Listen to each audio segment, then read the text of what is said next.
This isn't a drug cartel. These were Donald Trump's business associates. It's hard to switch on your TV in Wisconsin right now without seeing an attack ad. Trump entrusted convicts to help him run his company. Can we trust Donald Trump? He's for Trump, not us. And you can tell them to go themselves. The state is seen as the last best chance to stop Donald Trump. A win here and the Republican frontrunner would be unstoppable before the party's convention in July.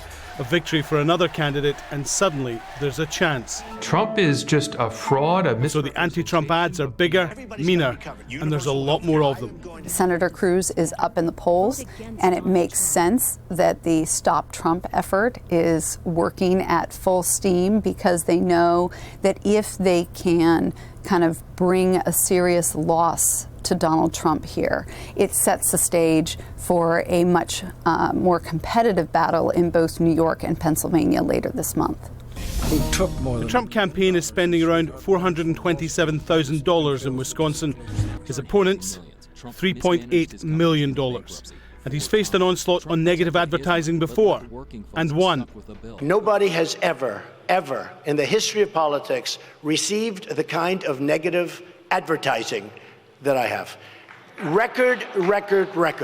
Negative advertising is nothing new in American politics. It's been around in some form for more than 150 years. He wants to go on testing more bombs. His name is Barry Goldwater. Josh Stewart of the transparency group The Sunlight Foundation says people might say they hate negative ads, but they do work. You can see the rhetoric get very hot, and unfortunately people do react to that. And that's why candidates use them, because the reaction can be effective, whether you want them to vote for or against somebody or whether you don't want them to vote. Either way, you're sort of trying to influence how a voter thinks.